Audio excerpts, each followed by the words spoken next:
You forgot the first rule of remakes, Jill. Don't fuck with the original.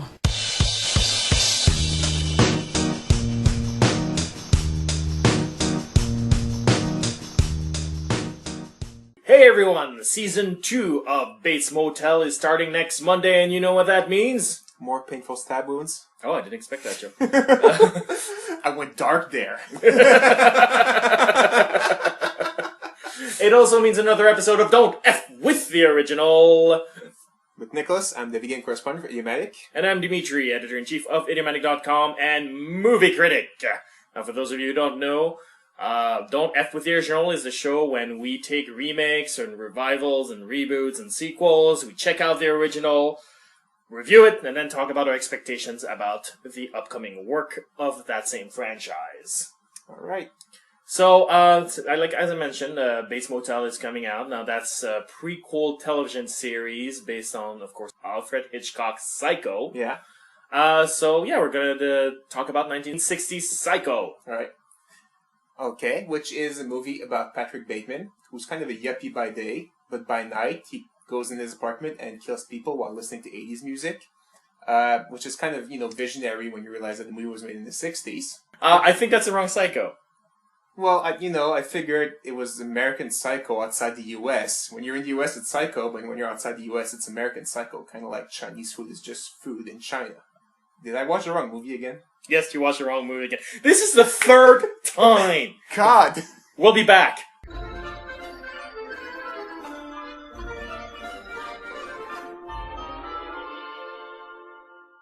And we're back.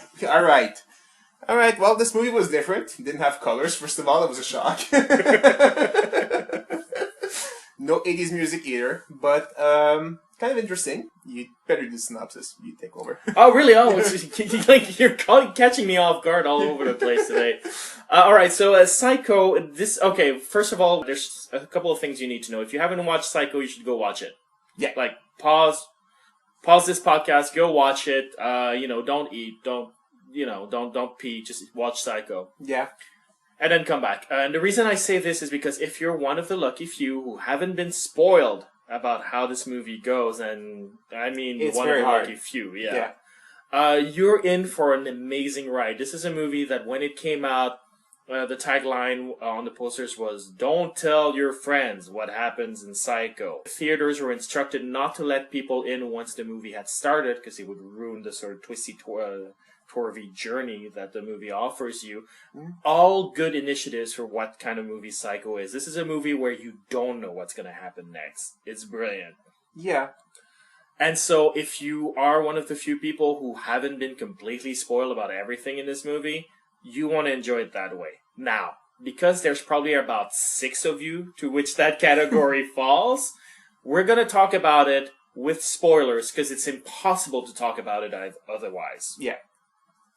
So Psycho starts off as a sort of a crime thriller. Yeah. Marion Crane is an office worker. One of the clients at her office shows up. He's a dick. Yeah. And he shows up and he wants to deposit $40,000, which, 1960s, that's a lot of effing money. Yeah. And of course, her office doesn't want to keep that money because that's too much money and they're not an effing bank. Yeah. That's ridiculous. So she's charged with bringing that money over to the bank. Instead, she decides to steal it in sort of a crime of opportunity, momentarily madness sort of thing. She's gone a little psycho, if you will. I guess. And then tries to exit Phoenix, Arizona, and go to California with that money, and does just about everything wrong and acts in the most conspicuous manner imaginable. She is the worst criminal ever. Which is great. I thought that was hilarious. That was a great... That was good. I was not expecting that. Then she makes a pit stop at the Bates Motel, where she meets Norman Bates, the sort of a man-child, mama's boy, little awkward dude. And then the movie takes a crazy turn that I'm about to spoil, because then she gets killed by Norman's mom. Yeah. And then the movie becomes about whether or not Norman is going to get away with covering that murder. Yeah. and you never see that coming. Like I imagine what it must have been like in the movie theater before everything's been spoiled to us. Yeah. That must have been amazing. I know. But, like, unfortunately, like you said, it has been kind of spoiled. So I was watching the movie, kind of wondering, okay, when is she going to kill and when is the actual movie going to start? Which is kind of, you know, a little bit disappointing. I was amused by her journey of, fucking everything up royally. But, you know, I was still waiting, okay, when is the movie going to start? Basically, That's too bad. I know. To be fair, I still enjoyed the journey. And, you know, the other sad thing about the spoiler thing is, certain scenes have been spoofed so much that when you see them, you're like, oh, okay, this is the scene, you know, it kind of loses its impact. You see that scene in the shower with the knife, and you're like, oh, it's that scene that's been spoofed, and you kind of like scoff at it more than you think, like, oh, this is, you know, well filmed and everything. It's kind of like, well, okay, that happened. I don't know that I laugh at it. I think it still gets me on a visceral level. Certainly the surprise effect is gone. So when she starts taking a shower, you know it's coming. Yeah. But I think the composition of the shot is very morbid and interesting in that way. You know, the blood that goes down the drain and everything, and just the way it's cut where, you know, it's like cut to this crazy person with a wig. It's not actually Norman's mom, people. And it's the details of it, like, you know, in slasher movies especially, you know, they get slashed to death and then they die, you know, and then the person leaves. But in this one, you know, they get slashed and then the person leaves and she's falling and she's trying to get up and the shower curtain falls, and it's like the amount of suffering that comes with a murder, because in real life a murder is not clean, and this scene is not clean even though it's in a shower. But it's well shot, is what it comes down to. The unfortunate thing is I was like making kind of like the parallel with one that happened in The Simpsons, that Homer got hit with a mallet by Maggie, and, you know, again, he falls down and he pulls on his... There's a thing that... There's a tarp with a bucket of paint. Yeah, with a bucket of paint, and the red paint goes down the drain, and I was like, yeah, okay, the Simpsons did it great. And, you know, so... Yeah, it's just so bad that scene is one of the most, I guess, spoofed scene that you've seen so many things go down the drain throughout the years that you're like, it's kind of... But it's spoofed because it's so iconic. It's spoofed because it's such a great scene, really. And so if you remove the parody from it, and as we review this movie, I think we'll have to do that, because otherwise it's unfair to the movie. It is a brilliantly constructed scene. Yeah, it is. You know? Because you still get the sense of the murder, and without seeing who it is, you know, you just get the arm and you get the surprise of the girl, and, you know, it's well constructed, you know. You get the tragedy of it as well, because she was probably about to go back to Phoenix and fix her life. Yeah. Or not, because she did tear away the piece of paper there. Why would you do that if you were just going to go back? And so maybe she changed her mind and decided to go to California after all. There's some doubts about that. You're not sure, but that's the thing. You know, she's tearing up your paper, and, you know, if you've never seen the movie before and it's the first time and you haven't spoiled it, you're kind of wondering at this point, you know, what is she going to do with, you know? It's interesting, and that gets ruined by, you know, her getting killed. Yeah, and it's heartbreaking because you get the sense of interruption of life because you get an interrupted story. Yeah. Her story arc is not over, and it gets cut off in the middle. And it's like, for the character, her life's journey is not over, and it gets robbed from her. Yeah. And you get that sense because you're like, I want to see what's going on with this woman's life. I don't know, her life's journey is pretty much over. She stole $40,000. She's going to get caught. No, because everybody wants her to give the money without calling the police. No one has called the police. They mentioned this like 8 times. But we don't know that at that point. Yeah, that's true. We assume that, you know, you're going to get caught. The way you've been acting, girl, you're going to get caught. Oh my God, she's so dumb. But like in a great way, because I think in real life, a person that does a crime of opportunity like that, they're not necessarily master criminals. Yeah, but you're talking about that afterwards, you know, when they hire a private investigator to figure out, you know, where the money is, and he goes and, you know, talks to the boyfriend, and he gets a pretty good hunch that the boyfriend doesn't know anything about this. And then he goes to the Bates Motel, and he talks to Norman Bates, and man, that private investigator is really good. I really enjoyed that scenes where, you know, he's like, he keeps catching him in lies, and, you know, well, you see, you know, almost kind of like, you know, Columbo, but less annoying, you know. He's like, let's see, well, you see, you said nobody came here in the past 2 weeks, and then you said last week you had a couple coming, so would you want Mike checking again if there's anybody that came? And, you know, he's like getting caught in lies, and the guy is acting even more suspicious than the girl. Oh yeah, because Norman Bates is also a very bad liar. Yeah, you can see he's a great private investigator because he cannot get warrants. That's the thing for the police, and he's just so he has to basically be super nice to the guy so that oh, he's a nice guy. I want to help him out. Even though he's trying to screw me over, but he's such a nice guy. I'm going to try and help him out nonetheless. It's like I just love that private investigator. He was my favorite character in that movie. He was so good, and it's like, you want to check again? And it is spectacular. That shocked me when all of a sudden he gets killed. You're like, oh, that sucks. Well, let's talk about the kill, because for me, that's the effective kill in the movie. Every time I get to that scene, that's the scene that gets to me.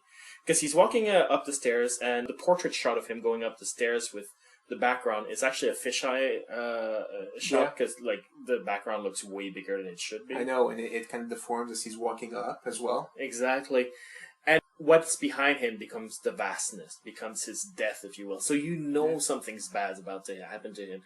But the shot is like the camera's sort of up top, essentially on the ceiling, and then you see the door creak open, and then somebody with a wig just runs towards him and stabs him, and he falls.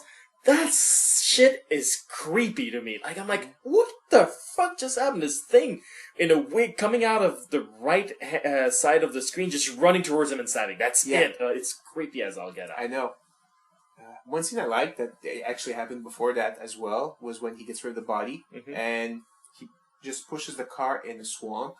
And if in movies nowadays you would just push the car in the swamp, you see it sink a little bit and then cut. But no, you just filmed that whole car sinking completely from beginning to end. And I was like, and then stopping in the middle. Yeah, stopping in the middle because they're stuck kind of in the air pocket, and it still gets rid of it, and you're like, what is it's so creepy that the evidence, what's going to happen, and just I don't know, I just love that scene of the car sinking like that. Oh yeah, it's spectacular scene there.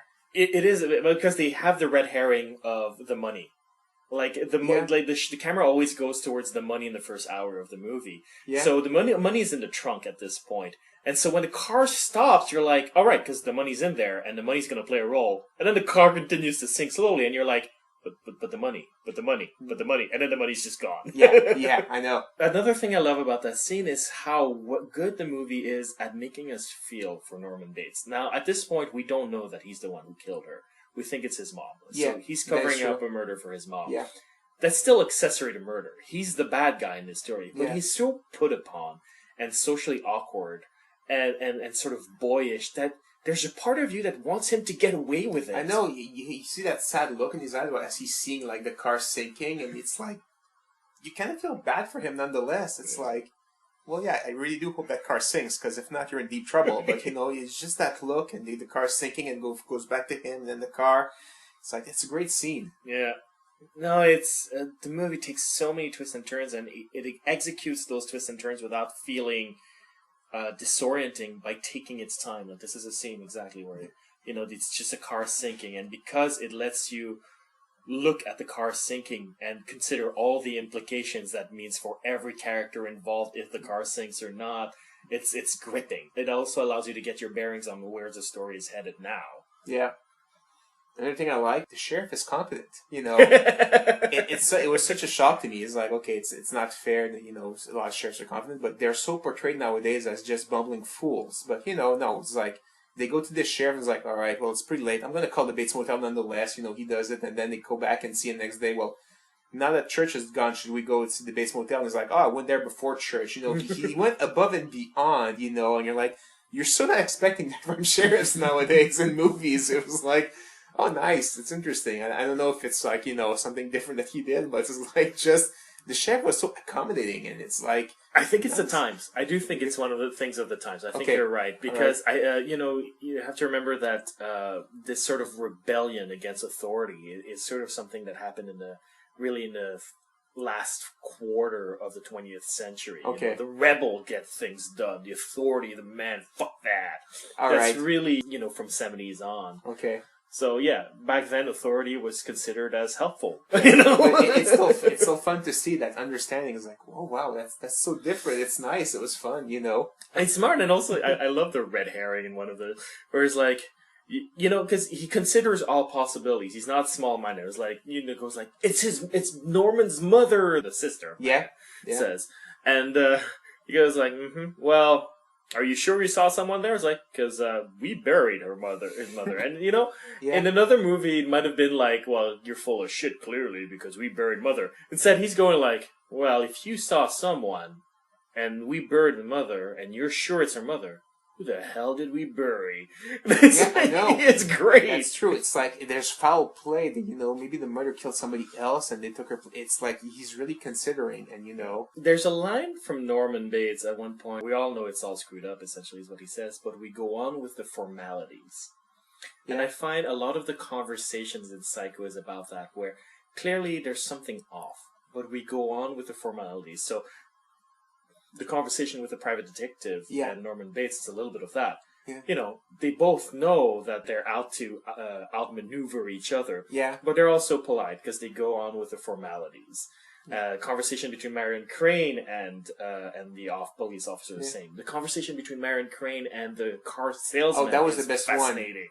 She was basically like, no, I want the car, and the guy was really trying not to screw her over. He's like, make sure everything's like, no, just give me the car. I want to get the car and get out of here. And he was like flabbergasted. He knew there was something completely off. Yeah, and he's like, I presume that you have all the necessary papers proving your ownership of the car. Because, like, right at this point, you're like, did you steal this car? Is that why you're trying to sell it? Are you trying to screw me? Yeah. But all in this terribly polite way. And she's like, well, he's like, I have all the necessary papers. Oh, great. There's like, and he keeps trying to go like, I don't really want to sell you this car because you're creeping me out. Yeah.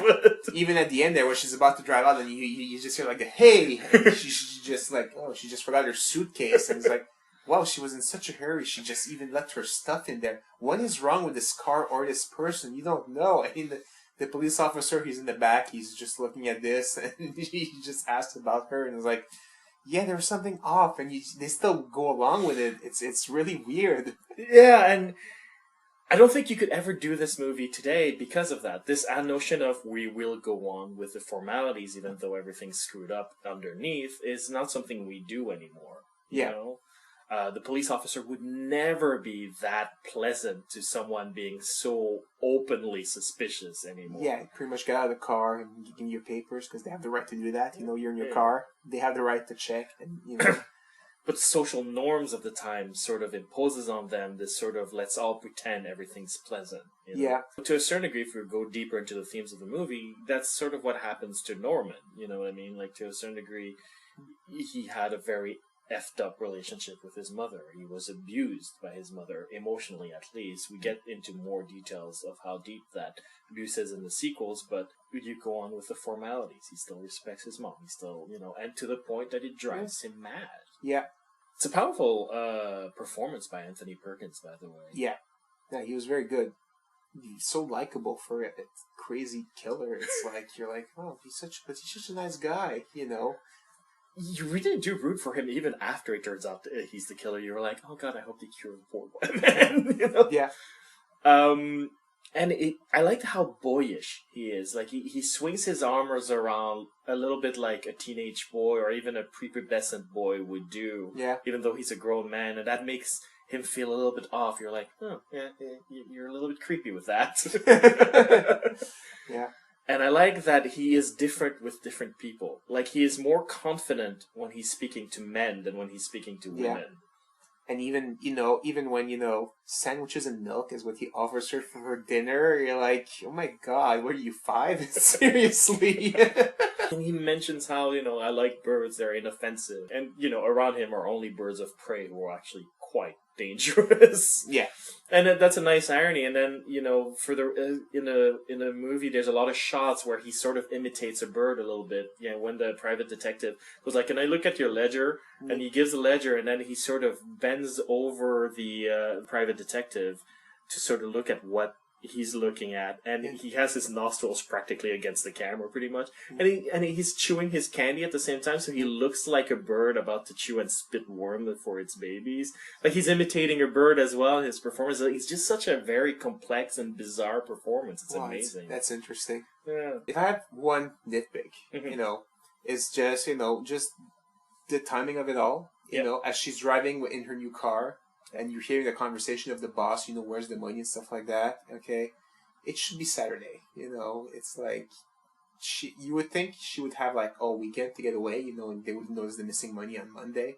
It does not take like 3 days to go from Arizona to California. So I think there's a little timing issue there a little bit.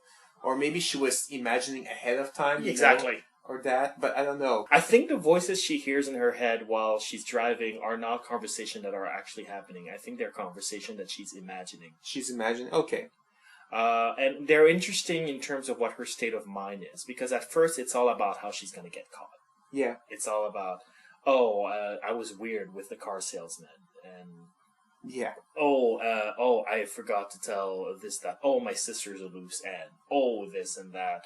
Clever way of introducing the sister before we see her, by the way. That is true. And then near the end, where she resolves herself to do this thing anyway, it's all about the rich man going like, I even flirted with her. She must have manipulated me. Oh, she's a mastermind. And she's like, yeah, you condescended to me, but now I'm the boss. Yeah, she's driving. And it's like, I don't know that that's how the rich man would behave. And certainly there's confirmation that he took it with a lot better spirit than that, because he's still not pressing charges. Yeah. He basically, what he says at one point, you don't carry more money than I can afford to lose. Yeah. So it's not like, apparently to him that $40,000 is pretty much chump change. Yeah, he just wants the money back, and it's fine. She stole a quarter from me, big deal. Exactly, but in her mind, it's all like, I showed that gross man, aha, it's so I think it is more indicative of her state of mind than anything that's going on in the real world, if you will. It's part of her psychosis, if you will. All right. So it was not the real time thing, because I was thinking if it's a real time thing, there's something a little off there. She drives very, very slowly, or she slept very, very, very long time in the car. We don't know, but okay, if it's her psychosis, that kind of makes sense. Okay. I assume so. No, my nitpick, though, is the ending, the second to last scene. The last scene where Norman is in full mother mode is creepy as all fuck. It's brilliant. It's fantastic. That's good. He just he wants a blanket because he's cold. It's like, no, he wants a shawl, basically. It is. It's fantastic, and you hear the voiceover, and it's all about how the mom's gonna screw over Norman and pin him for the crimes, haha. Yeah. And it's like, oh god, that's so like not only is he lost in the mother persona is awful. That's true. But the scene before that, where you have the psychiatric evaluator talking about Norman's split personality. Yeah. Oh god, that scene, I hate that scene. I didn't need that. I just needed to hear the guy's crazy because of his mother and stuff like that. Yeah, exactly. That scene could have been cut by at least a third. I agree. Easily. That's it. Like, I do feel you need the scene just to explain what specifically his psychosis is, because the movie has been so deliberately disorienting through it all. Yeah. You do need someone to say, like, okay, this is what you watched. But it lasts forever. I know. It repeats information 6-7 times. Yeah. And it doesn't ring true as well, because it's all this guy sort of showboating. And this is what I know. It's like, so when he killed your sister, this is what he really thought. Waha! And you're like, dude, you're talking about it to a woman who lost her sister. Yeah. Could you be a little bit more sensitive? I know. And, to the guy who she loved as well, so he's sitting right there. Dude, I'm sitting right here, dude. Come on. It rings so fast. Like, it's so weird to have such an amazing movie have one of the worst scenes I have seen from that director ever. Like, it's really, really annoying. That is true. That scene, if they just remade that one, it would have been probably a perfect movie. But just that scene, especially at the end, so it's one scene that you remember, him talking and talking and talking. At one point, okay, you're just babbling now, dude. I'm not even listening to you anymore. The length is a major problem. I think the tone that the actor takes as well. I think it would have been better served with maybe a more clinical tone, maybe. Yeah, more like, it's psychology, so he's not quite sure nonetheless, but this is what I think, not like, oh, I'm 100% sure of this, because, I'm the king of my profession. So, no. And isn't this fascinating? And I was like, no, my sister's dead. I don't find that fascinating at all. Yeah. Like, you're annoying me. Yeah. Where I think maybe a little bit more of an exchange, because like, okay, well, this is how we think happened, is like, so did he kill her for the money? It's like, no, actually, he killed her because the mother side of him is jealous. It's like explain it that way, where he's maybe trying to pacify the survivors of the victims by explaining clinically what's going on. Yeah. Would have been a little bit less painful, I think. Yeah, that's true. So, like a one tiny blemish in an otherwise, for me, nearly perfect movie. Yeah.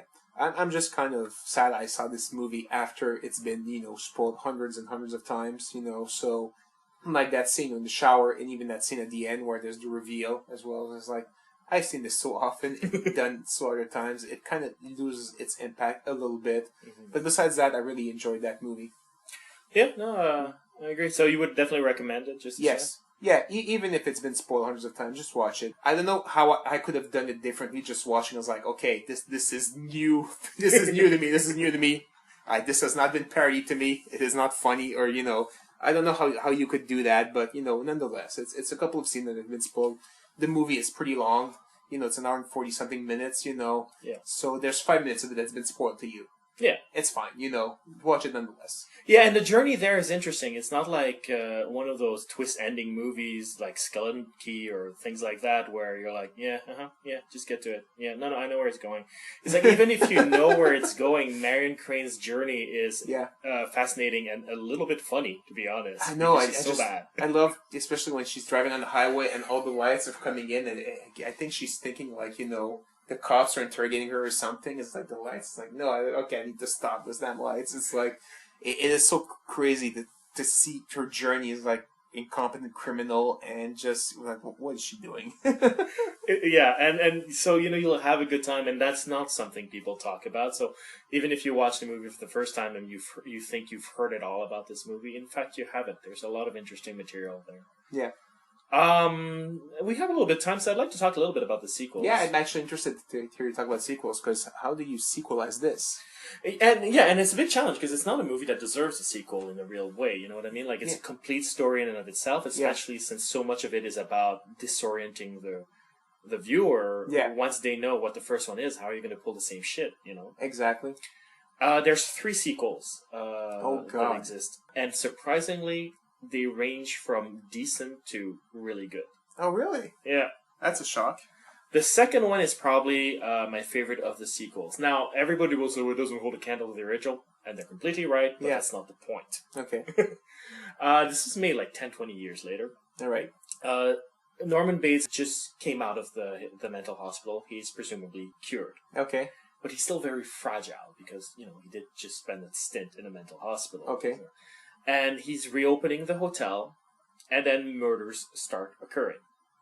Okay. And the big question is there another murderer? Because he has guests at a hotel, and all have motives to be killers themselves, to have killed with this person or that person or that. So it could be one of his guests at the hotel, or it could be him, and he has a new girlfriend, and he has neighbors and people who harass him because they can't believe that, how dare you.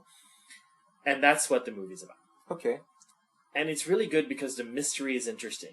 Did Norman Bates lose his shit again and start killing again? Or is it someone else? Is there a motive? So you still have that mystery. You still have, I don't know where the story's going kind of thing. Yeah. And there's still a very good use of Anthony Perkins as this sort of very unstable, fragile person that you root for. You don't want it to be him. Okay. That's interesting. Yeah. So it works really well because of that. It uses Anthony Perkins' charm as Norman Bates in sort of a reverse way, where it's like, oh, just, oh God, don't let it be him. Please, don't, Okay. Okay. It's great. It's really good. The third movie is a little bit more slashery, if you will. Okay. This time it is Norman Bates that's for sure killing. All right. Disappointment. The third one is decent, not great. Like, are they still using the same actor? Yeah, it's still Anthony Perkins. That's kind of a waste if he's the slasher guy. I don't know. But the idea here is that what they're setting up, because it was heavily advertised as the final Psycho movie, which it turned out not to be, because every time you announce a movie as being the last of a franchise, it never is. Okay. But the idea is he gonna regain possession of his faculties as he did at the beginning of the second movie. You know, like in the second movie, he came out of the hospital cured. Can he get back to that place? And the movie's a lot more about that. It's not about, are they going to elude the psycho killer? It's about, can Norman Bates regain his self, or is he lost forever? Okay. And because of that angle, it's decent, but it's still Norman Bates killing people for an hour and a half. So it's like, you know what I mean? Yeah, kind of not the spirit of the original, honestly. Yeah, and he doesn't have that twisty-turvy mystery thing. Yeah. Like, the second one managed to reproduce the, I don't know where it's going, and there's a mystery that I'm trying to solve, whereas the third one doesn't have that, and it's too bad. Okay. The fourth one is, I think, one of the more interesting ones, although often the least well-regarded, because it was made on a TV budget. Oh, okay. So, you know, a lot of people go like, it doesn't have the flair of the other ones. It's like, it doesn't. That's fine, you know? Yeah. Norman Bates has come out of the mental hospital one more time, and people are talking about it in the radio because at this point, this dude has killed a lot of fucking people. That hospital is like rehab. I mean, you just pop in and out. What the hell? Seriously. Yeah. In fairness, he's only done it twice. Okay. So, and there's a radio show talking about him being released, and then they receive a call from Norman Bates himself, who decides to tell about how he grew up, what his story is. And then there's flashbacks about what his youth actually was. Okay. And while they're doing this, there's the mystery of why is he doing this? Is he going to kill again?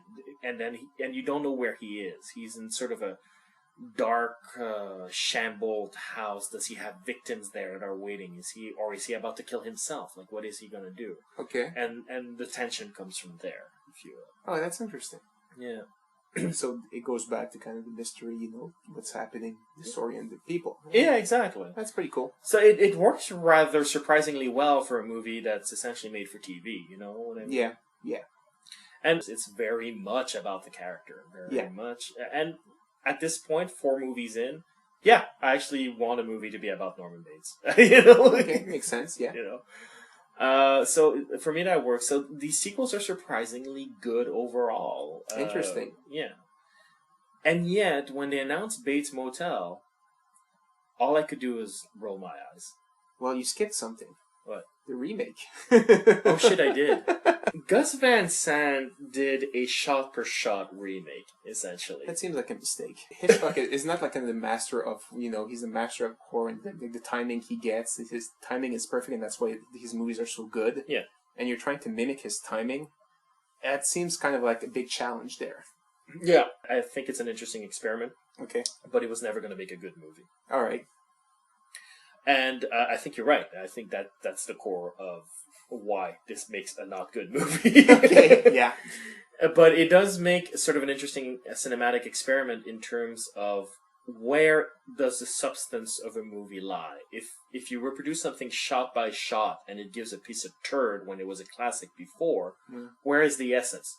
Clearly not the screenplay, because it's the same screenplay. Yeah. Clearly not the editing, per se, if you will, because It's the same it's thing. the same. So where does it lie? The color.